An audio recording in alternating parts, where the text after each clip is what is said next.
صدر مملکت آصف علی زرداری 4 روزہ سرکاری دورے پر عراق کے دارالحکومت بغداد پہنچ گئے، جہاں عراقی حکام کی جانب سے ان کا پرتپاک استقبال کیا گیا۔ استقبال کرنے والوں میں عراق کے وزیر ثقافت و سیاحت پروفیسر ڈاکٹر احمد فقاق الاحمد البردانی، عراق میں پاکستان کے سفیر محمد ذیشان احمد اور دیگر اعلیٰ حکام شامل تھے۔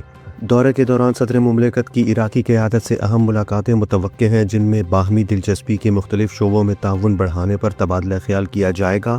اعلامیے کے مطابق یہ دورہ پاکستان اور عراق کے برادرانہ تعلقات کو مزید مضبوط بنانے میں اہم کردار ادا کرے گا۔ صدر جمہوریہ ترکیہ رجب طیب اردوان نے کہا ہے کہ 2028 تک دفاعی اور ہوائے بازی کی برآمدات کو 11 ارب ڈالر تک پہنچا کر ترکیہ کو دنیا کے اولین 10 ممالک میں شامل کرنا ان کا ہدف ہے۔ استنبول میں دفاعی صنعت سے متعلق تقریب سے خطاب کرتے ہوئے انہوں نے کہا کہ ترکیہ ان چند ممالک میں شامل ہے جو اپنی جنگی بحری جہاز خود تیار کرنے کی صلاحیت رکھتے ہیں، جو قوم کے لیے باعث فخر ہے۔ صدر اردوان نے پاکستان کو ترکیہ کا سچا اور کھرا اتحادی قرار دیتے ہوئے بتایا کہ پاکستان بحریہ کے لیے میلگیم منصوبے کے تحت پہلا جہاز PNS بابر مئی 2024 میں اور دوسرا جہاز PNS خیبر کامیاب آزمائشوں کے بعد آج حوالے کیا جا رہا ہے، جبکہ باقی 2 جہاز کراچی شپ یارڈ میں زیر تعمیر ہیں۔ انہوں نے کہا کہ یہ جدید جہاز پاکستان بحریے کی صلاحیت میں اضافہ کریں گے اور ترکیہ پاکستان دوستی مشترکہ تاریخ کی بنیاد پر مزید مضبوط ہوتی رہے گی۔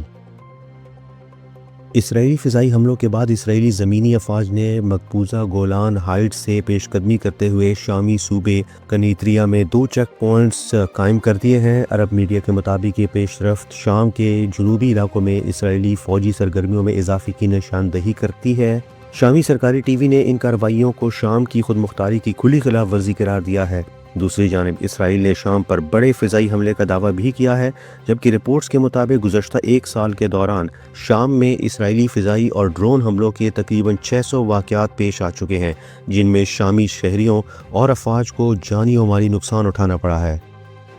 محکمہ موسمیات نے پیش گوئی کی ہے کہ اسلام آباد اور گرد و نواح میں تیز ہواؤں کے ساتھ بارش، جبکہ ملک کے بالائی اور پہاڑی علاقوں میں برف باری کا امکان ہے۔ ملک کے بیشتر حصوں میں موسم سرد اور جزوی ابر آلود رہے گا، تاہم شمالی و مغربی بلوچستان، خیبر پختونخوا، گلگت بلتستان، کشمیر اور پوٹھوار کے علاقوں میں بارش اور پہاڑوں پر برف باری متوقع ہے۔ محکمہ موسمیات کے مطابق مری، گلیات، ناران، کاغان اور دیگر سیاحتی مقامات پر برف باری کے باعث سڑکوں پر پھسلن اور سفری مشکلات کا خدشہ ہے۔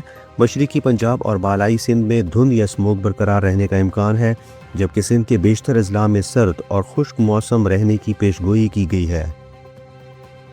انڈر-19 ایشیا کپ کے فائنل میں آج روایتی حریف پاکستان اور بھارت آمنے سامنے ہوں گے۔ یہ بڑا مقابلہ ICC کرکٹ اکیڈمی دبئی میں کھیلا جائے گا، جو پاکستانی وقت کے مطابق صبح 10 بجے شروع ہوگا۔